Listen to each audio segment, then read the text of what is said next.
have the last time for a general discussion, usually in these meetings at the Pontifical Academy of Social Sciences.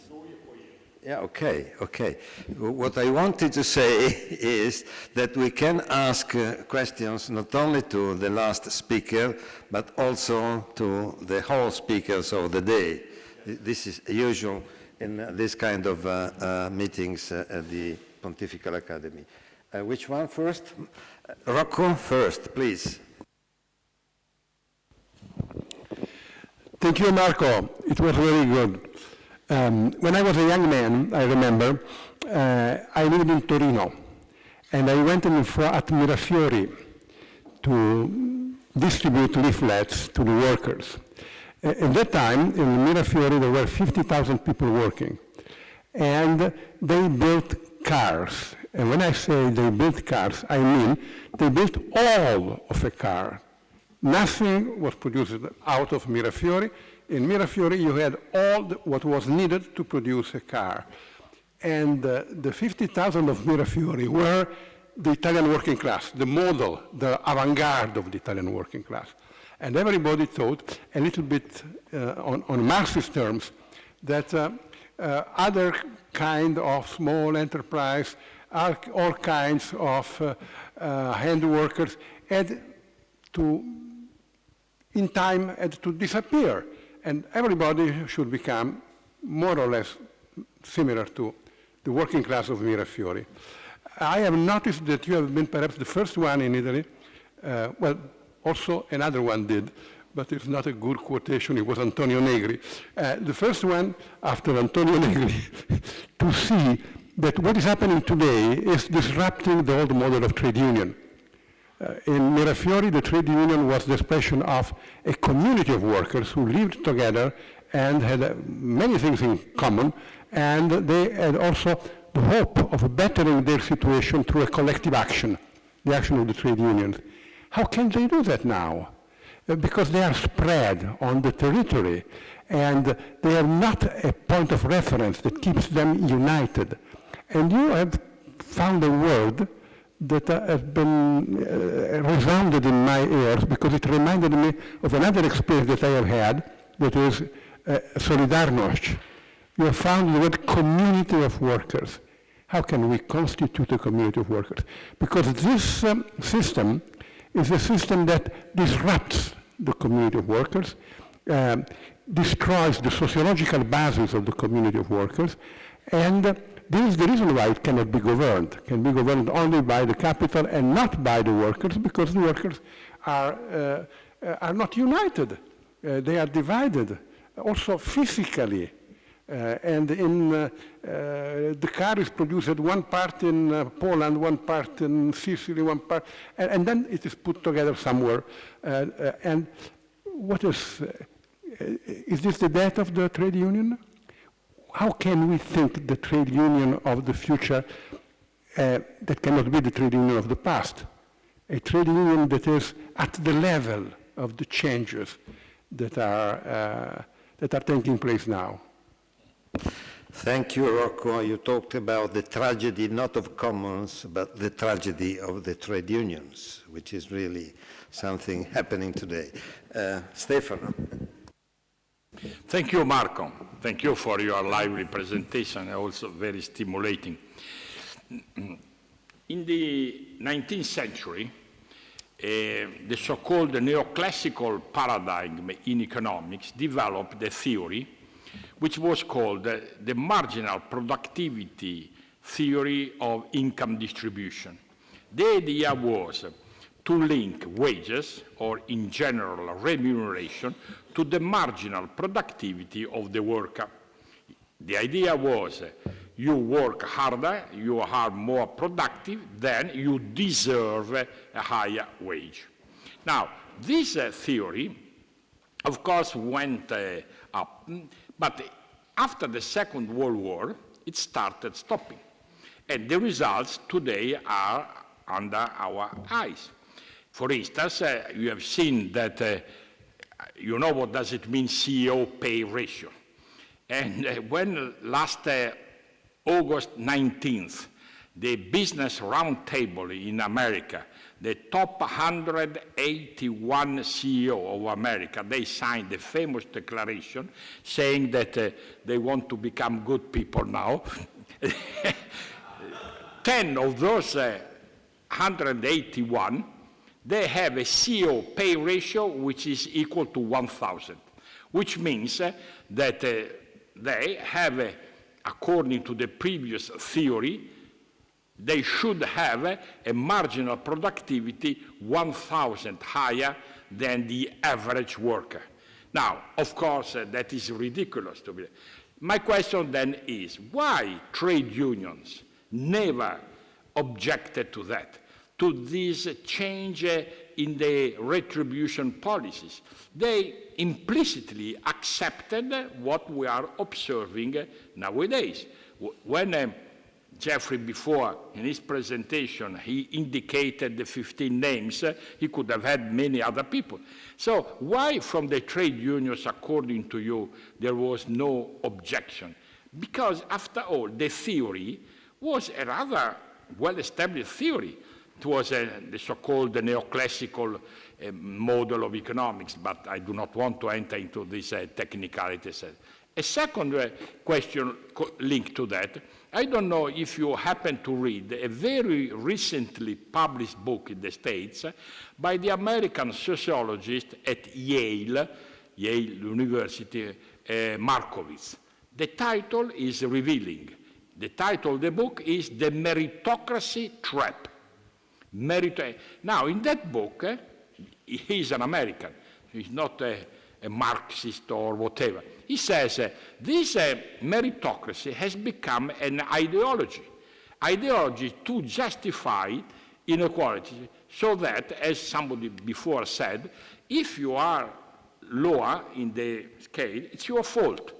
In other words, it's the idea, because the point is people confuse the meritocracy concept with the concept of merit. What we say in Italian, meritorietà. Meritorietà is a sign of justice, but not meritocrazia, because kratos in Greek means power. You have to give the power to those who are initially better off, so that they become. Now, why trade unions? And in your case, because you are a leader of the Italian trade unions, don't you stress this point at the public debate? Because you see, most people do not know. I am sure that when the book by Markowitz will be possibly translated, many people also in this part of the world, in Europe, will change their attitude. Thank you.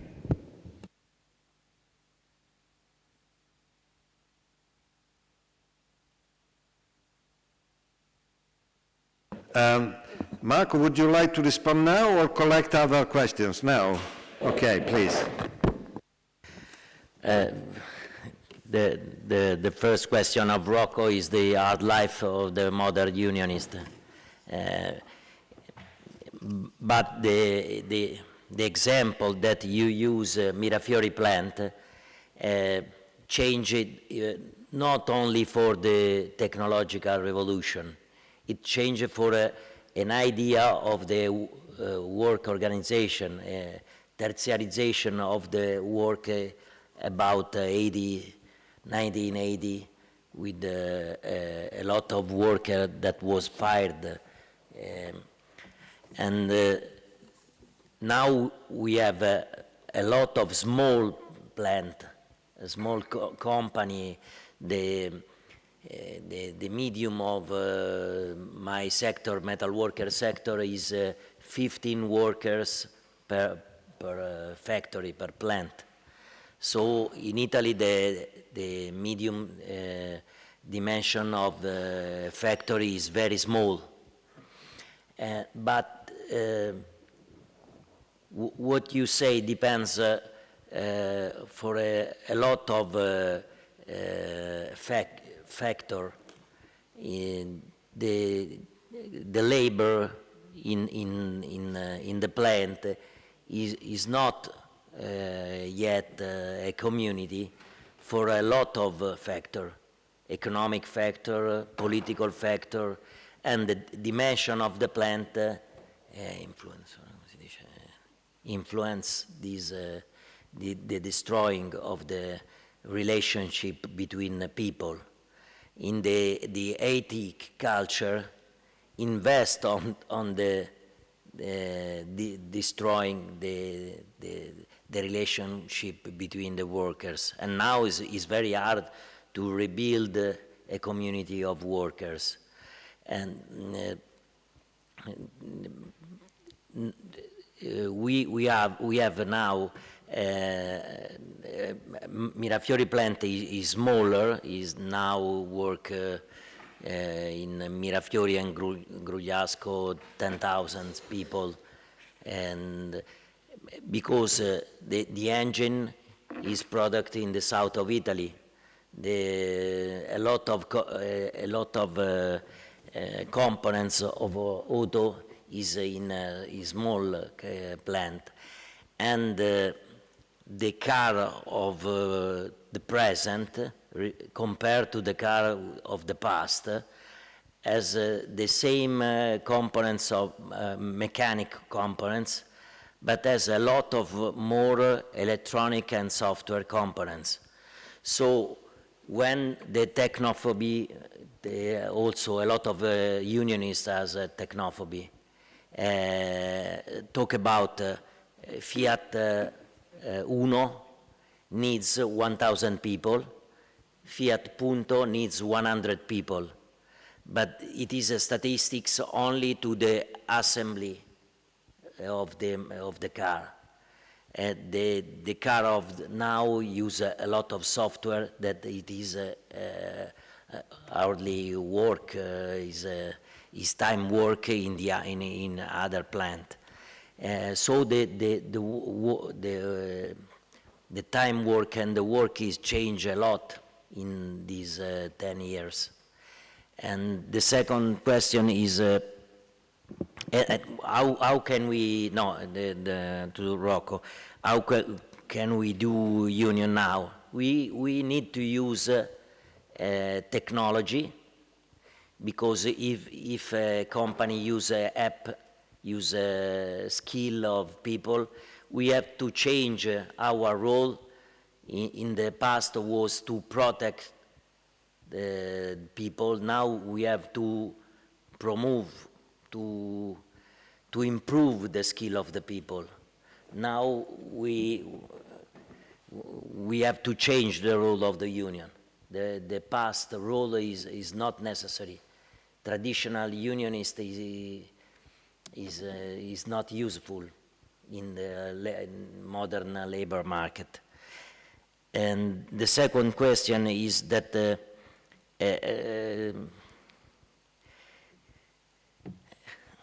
round table of CEO has a good idea, but now is only a paternalism idea. It's not a revolutionary. We'd like to know the distance from the last salary and the salary of the CEO. We'd like to know how the productivity is shared with the workers, and this is the question that also modern capitalism talk about sustainability, but it not decline in action. And I am agree that we need meritorietà instead of meritocracy.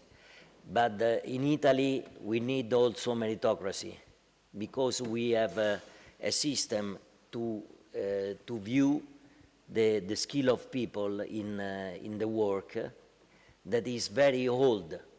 In metal workers, we have a system to recognize the skill of the worker that is right in 1973. And the factory in 1973 is very different, and the skill of the workers is very different from now.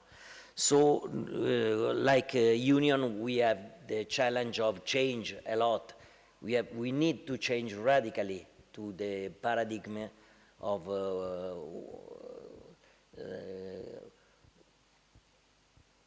in which think about the work, and we have to know in a white sheet a new thing of labor, a new thing of work, because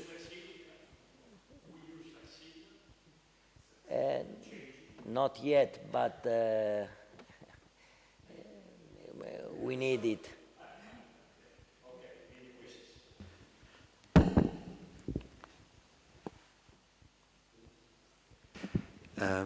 Any question? If there is no question, I would like to ask a question which to me is fundamental, not only to Marco, but also to other speakers, particularly Jeffrey and Stefano and Rocco as well. And the question is about the correlation between a technological revolution and social stratification. Every technological revolution historically had a great influence on the social stratification. I mean, the class structure, as we said, as we talked about many decades ago. When there was the shift from agriculture to industry, there was a dramatic reduction of the peasants' social class, and the raising up of the bourgeoisie and the working class. So when the other shift, the second revolution from industry to the tertiary sector, to the service sector happened, there was the raising up of what we call a bureaucratic middle class. Now the question is, when we get into the fourth revolution, what kind of social class is raising up? Because the peasants' social class is reduced to maybe 2, 3, 4%, depending on the country. Now the bourgeoisie, what we call the bourgeois class, is gone, okay? Now, we have very difficulty in finding out what we call the working class. The trade unions do not represent any working class any longer. What about the middle class? The middle class was reduced precisely because of the social inequalities on which Jeffrey told us a lot of things. Now, how do we read the social inequalities growing up all over the world? They mean basically the crisis of the middle class, because you have a polarization of the richer and the poor.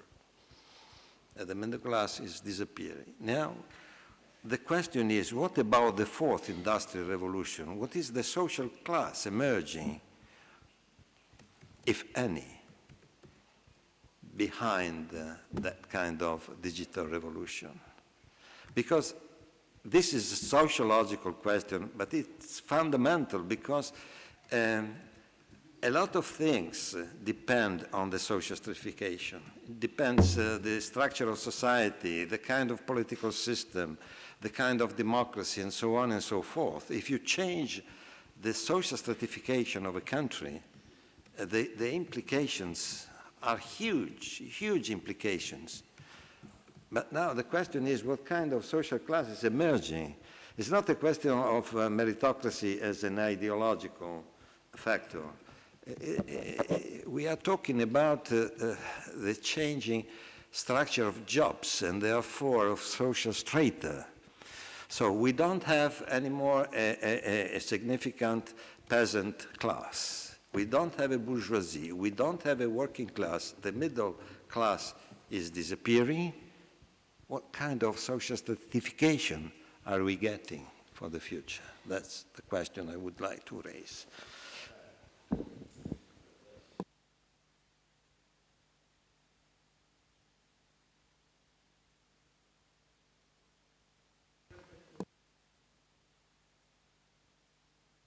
Yeah, no, you addressed first other speakers, so I would really like to listen first to Stefano, Rocco, and Jeffrey, if they want to. Yeah.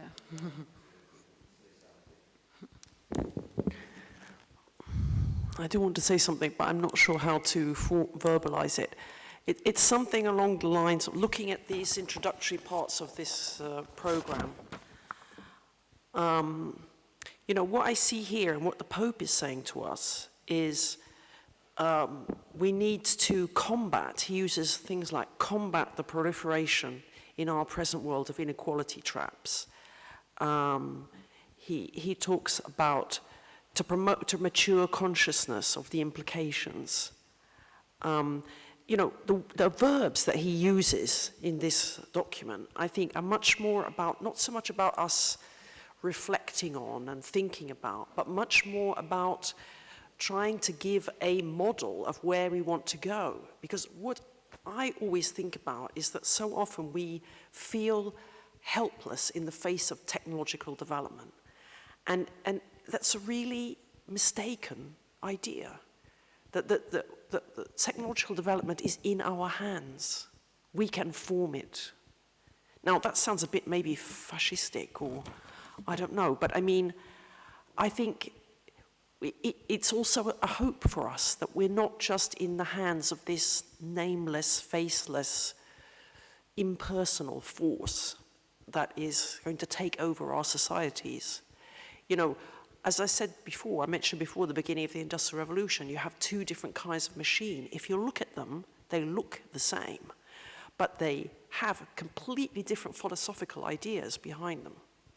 You know, you've got the spinning jenny, which is constructed at the end of the 1700s by Hargreaves, and he's a skilled spinner, and he wants to make his skill more productive. So instead of just with the old spinning wheel, spinning one thread at a time, he can spin 8. But apart from that, his skill is still needed to run that machine.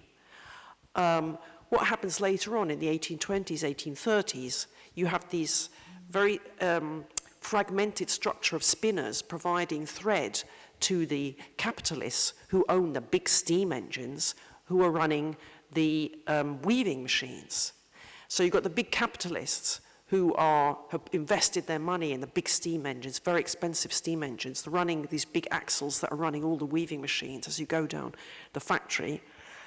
And all the little cottage industry spinners are selling their thread to these big factory owners who are pushing the price down all the time. So in the 1820s or so, the spinners organized themselves and cut off the supply of thread, you know, into the Lancashire mills. So what do the mill owners do? They go to what's become this figure called the professional engineer, Richard Roberts, and give him a commission which says explicitly, we want a machine that can be run by a monkey child or a monkey. You know, yeah. And so Roberts designs the self-acting mule, which can do it. So what happens? At the beginning, these two machines are equally productive. It isn't a question of productivity. It's a question of what you are trying to do with the machine in terms of a certain socio-economic, political context. Well, of course, the second machine gets hugely developed. Huge investment, becomes much more productive. The first machine just gets left. So I think we have to learn from another example would be the IVF debate.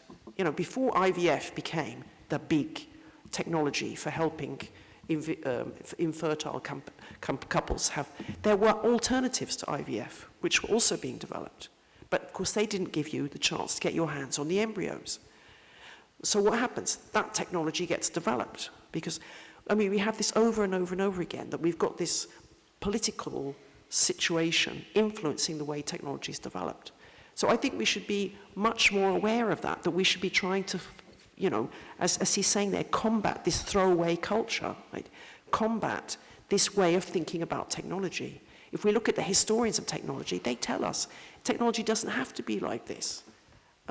We can have this human-centered or biotechnic or whatever it's called different things by different people.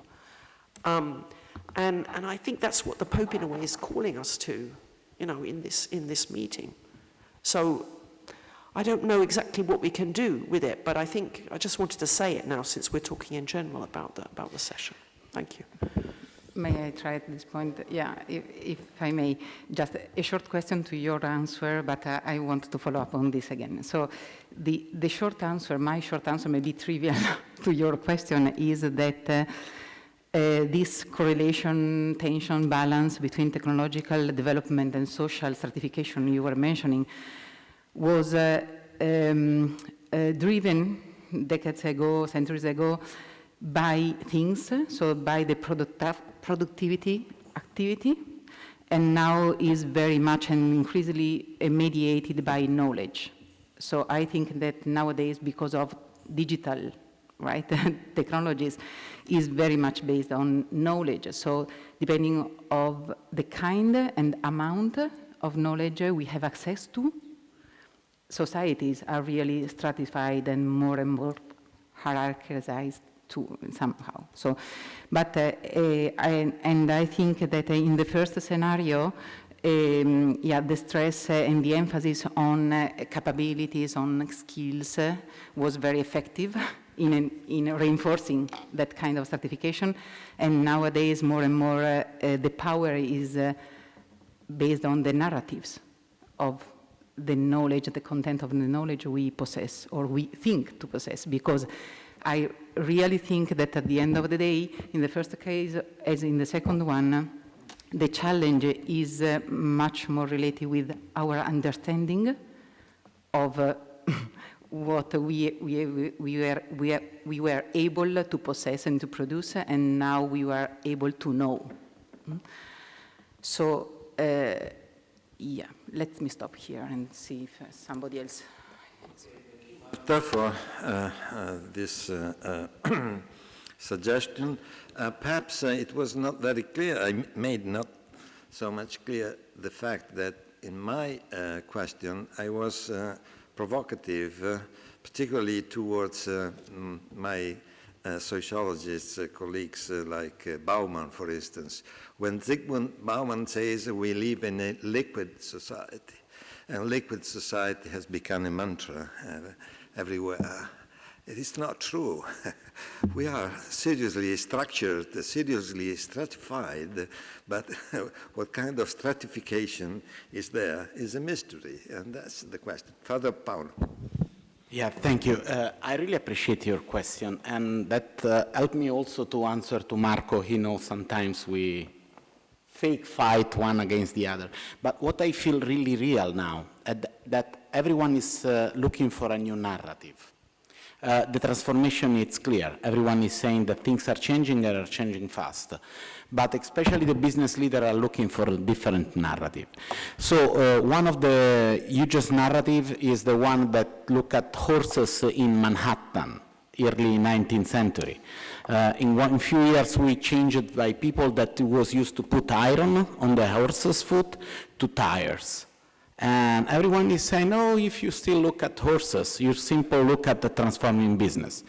Okay, this is true, but it's not true, because I believe that we start from an equilibrium position A to an equilibrium position B, but the path that we will follow has to be described and has to be contained, because could be not compatible with the democratic institution that we are used to live in.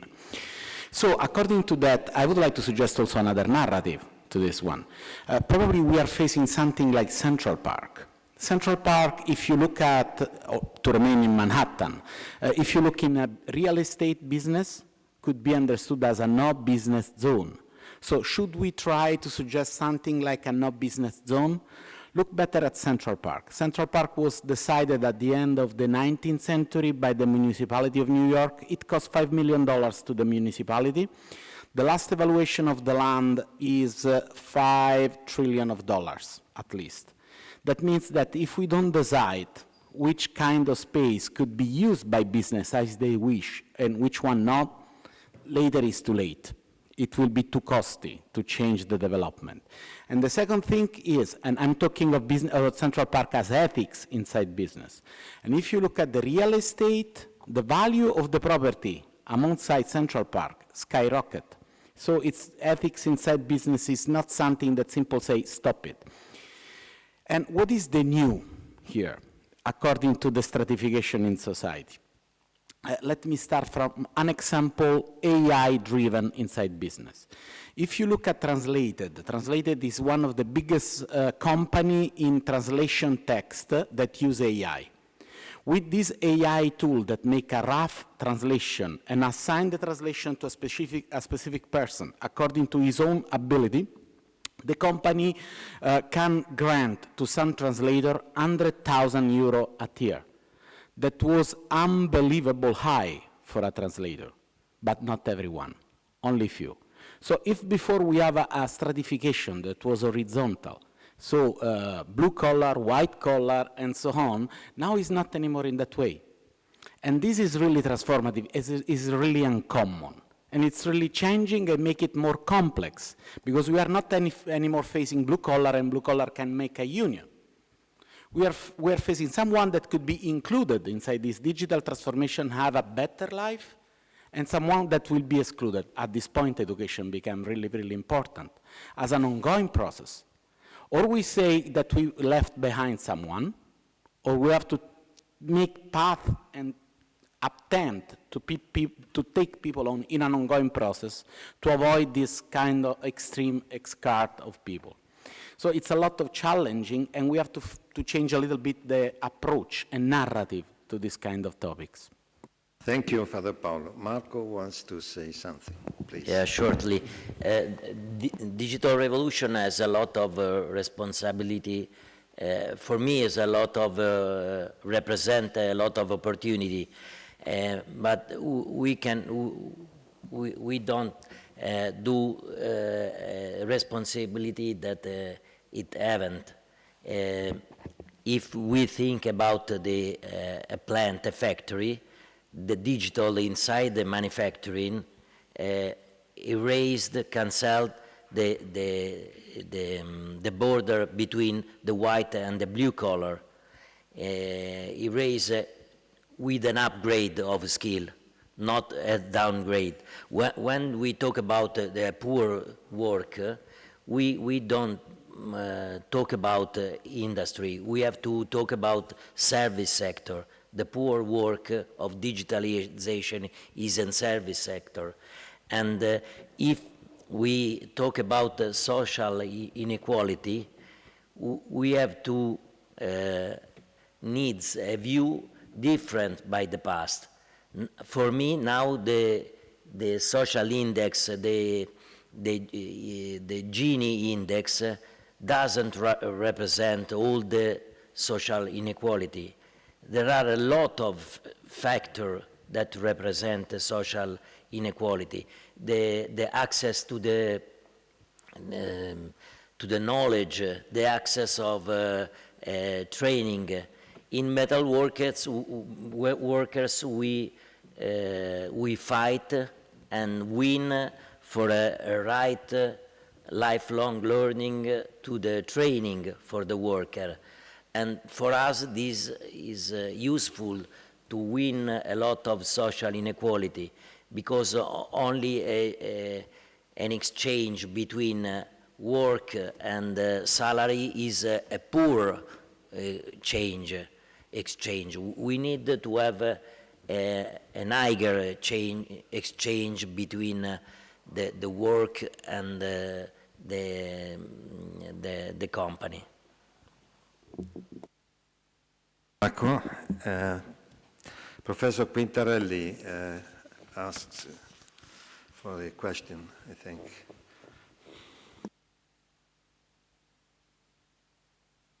Okay, thank you for letting me. Well, I believe that algorithms that run the online services in the digital economy are not neutral. I think that, like during feudalism, we used to have landlords, we now have data lords that profit from managing the data of the people, the metadata of the contracts. So if we think, for example, to Amazon, what Amazon really does is intermediate buyers and sellers of merchandise and provide logistic services. If we think to booking, they intermediate hotels, rooms, and people that need hotels. Airbnb, the same. Uber, the same. The Uberization of work is all a matter of intermediation. So really, the stratification that I see is between data lords and the rest of the world. So between the intermediators and the intermediated.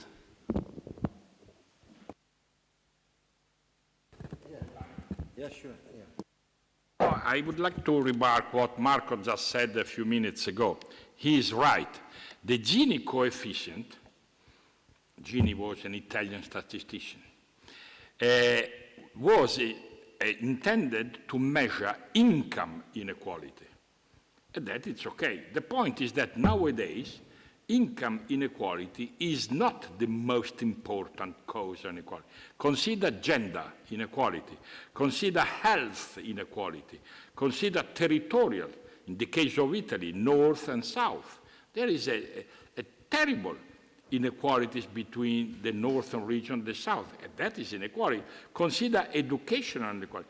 So that is a point which should be taken more seriously.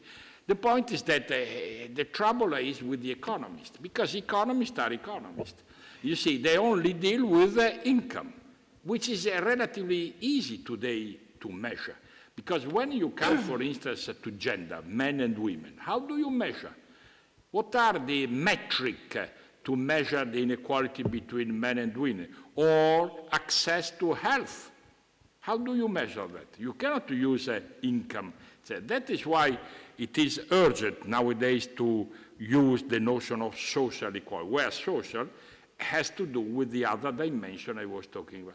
The other remark I would like to make to Marco in particular, being a leader of the Italian trade unions movement, is the following. We know the history of Taylorism, 1911. The scientific organization of labor. And we know that already in the 30s in the United States, Elton Mayo started criticizing the Tayloristic model of production. In Italy, a man like Gramsci wrote terrific pages against Taylorism, and he was right, he anticipated, etc. Now, what is important perhaps to stress is that the fourth industrial revolution, the new technologies, have rendered completely obsolete the Tayloristic model. So now the question is, why the trade union movement continue to insist on that? When we should know that since Americans are pragmatic, because pragmatism as a philosophy was invented in the United States, as you know.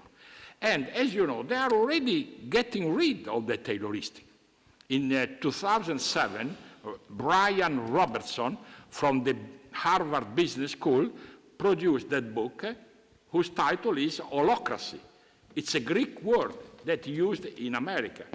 And the holocratic model of production is just the opposite to the Tayloristic. Now, it is true that even in the States, the majority of firms are continuing to adopt the Tayloristic. But in America, they are marching ahead in that direction. Why in Europe, and in this case, in your case, in Italy, nobody talks about the holocratic model? I mean, a trade union should consider, because as you know, I take it that you know that book and other books which have been published in the following years, the holocratic model changes completely not only the organization of work, but also the social stratification. So I cannot understand why there is such a resistance to consider the novelties which are emerging. Do you provide an answer? Thank you, Marco. While Marco is thinking about the reply to Stefano, I want to thank Stefano Quintarelli, who suggested an interesting criterion by which we can envisage the social stratification of the future. And the criterion is data producing process. So the criteria in this sense would be to stratify people in this way. The data producers, the data users, There is companies and the intermediaries, plus the underclass composed by people who do not take part to the process of data producing. So, but Rocco asked for the question, and then you wanted to ask, and then Sister, yeah, very shortly, Rocco. Thank you. I know you are sensible to this point because I have read something of you exactly on this. Don't you think that a large part of the problem consists in the fact that capital has globalized itself and the protection of workers' rights has not? You are a national syndic, a national trade union, and you are confronted with giants who can close their shop in Italy, open another one somewhere else, shift production from one country to another, and in this way they can make your power almost devoid of any content. Don't we need much more international cooperation of trade unions, or rather, don't we need a new international workers' movement? I'm agree, but it is very hard because the idea of unionist is a national idea or a local idea. We have in the world hundreds of members of a global union. All simply industrial, all global union as I don't remember if 200 million of people only in industrial sector. And with Leonardo Becchetti, when we think with the campaign vote with the wallet, we say if all the members in the world use social responsibility when buy goods, we can change the market in the world. So we have a lot of way to do to be strong the cooperation between the union in the Europe. In the now, like Fiumcizl, we work a lot with the Mediterranean Union, like with the Turkey Union, that is very different, but we need to, because a lot of Italian company work in Turkey, so we have to do a cooperation. Okay, thank you very much. The two last questions by Professor Nofan and then Sister.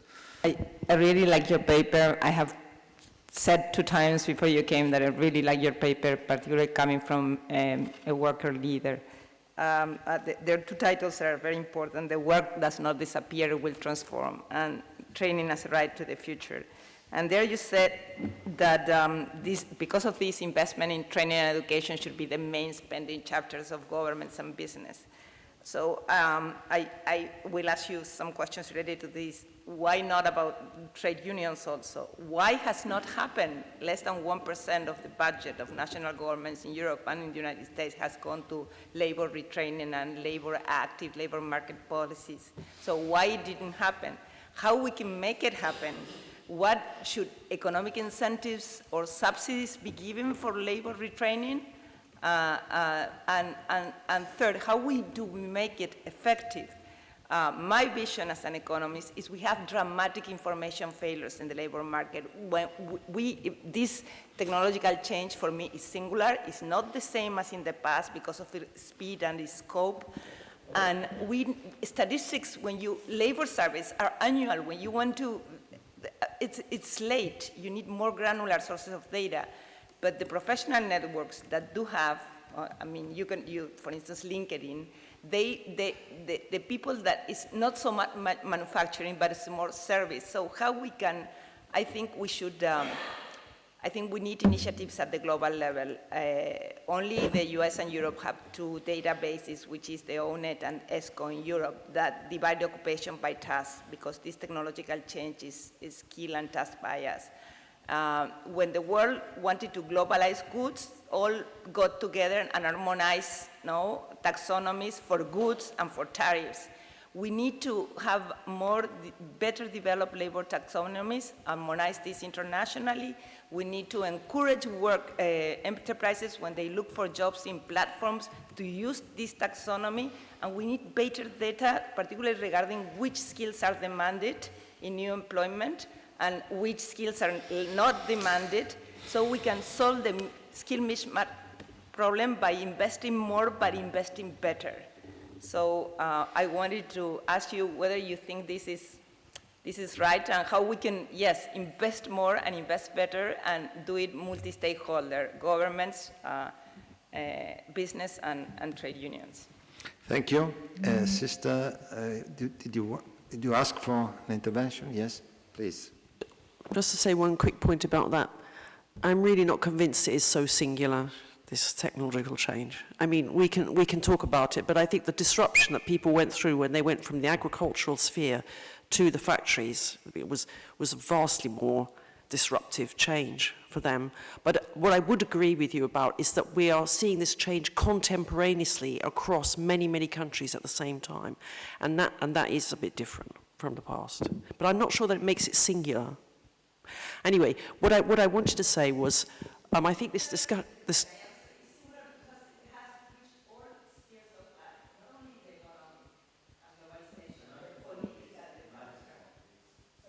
It's singular because it has reached all spheres of social life, not just economic life, not just economy and globalization, not only production, finance, distribution.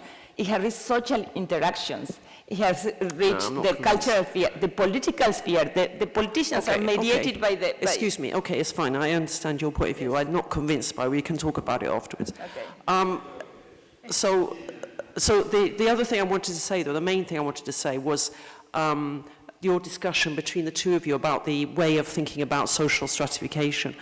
And this idea of it being around data, but now I've just forgotten what the point was.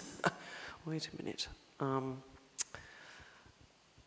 Yes, it's gone. Sorry, I'm a woman in menopause. I lose things sometimes. Yeah. It will come back, and we will discuss it very shortly, Marcelo. Very short, Sister.